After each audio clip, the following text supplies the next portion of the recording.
Kamakhyanagar block ବଡ଼ଶୁଆଳ ସରକାରୀ ଉଚ୍ଚ ବିଦ୍ୟାଳୟରେ ନୂତନ ହିନ୍ଦୀ ଶିକ୍ଷୟିତ୍ରୀ ଟିନା ସାହୁଙ୍କୁ ସ୍ୱାଗତ ସମ୍ବର୍ଦ୍ଧନା ପ୍ରଦାନ କରାଯାଇଛି।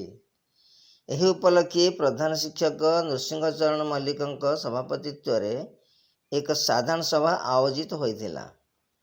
ସର୍ବପ୍ରଥମେ ପ୍ରଧାନ ଶିକ୍ଷକ, ଶିକ୍ଷୟିତ୍ରୀ ଓ ଛାତ୍ରଛାତ୍ରୀମାନେ ପୁଷ୍ପଗୁଚ୍ଛ ପ୍ରଦାନ କରି ନୂତନ ହିନ୍ଦୀ ଶିକ୍ଷୟିତ୍ରୀଙ୍କୁ ସମ୍ବର୍ଦ୍ଧିତ କରିଥିଲେ।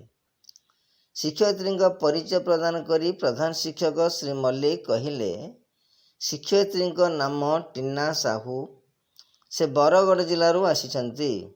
ଆମ ବିଦ୍ୟାଳୟରେ ଦୀର୍ଘ 12 ବର୍ଷ ହେଲା ହିନ୍ଦୀ ଶିକ୍ଷକ ନଥିଲେ। ଆଗ୍ରହୀ ଛାତ୍ରଛାତ୍ରୀମାନେ ହିନ୍ଦୀ ଶିକ୍ଷାରୁ ବଞ୍ଚିତ ଥିଲେ। ବର୍ତ୍ତମାନ ପିଲାମାନେ ହିନ୍ଦୀ ପଢ଼ିବାର ସୁବିଧା ସୁଯୋଗ ପାଇପାରିବେ। ସମସ୍ତ ପିଲାମାନଙ୍କୁ ଦେବନାଗରୀ ଲିପି ଶିକ୍ଷା ଦେବାକୁ ଶିକ୍ଷୟିତ୍ରୀଙ୍କୁ ପରାମର୍ଶ ଦେଇଥିଲେ। ହିନ୍ଦୀ ଶିକ୍ଷୟିତ୍ରୀଙ୍କ ଯୋଗଦାନରେ ଛାତ୍ରଛାତ୍ରୀ ଏବଂ ଅଭିଭାବକ ମହଲରେ ଖୁସିର ଲହର ଖେଳିଯାଇଛି। ଏହି ଅବସରରେ ହିନ୍ଦୀ ଶିକ୍ଷୟିତ୍ରୀ କହିଲେ, ଢେଙ୍କାନାଳ ମୋର ନିଯୁକ୍ତି କଥା ଶୁଣି ପ୍ରଥମେ ଡରି ଯାଇଥିଲି। ଯୋଗ ଦେଲା ପରେ ଦେଖିଲି ପରିବେଶ ଭଲ ଲାଗୁଛି।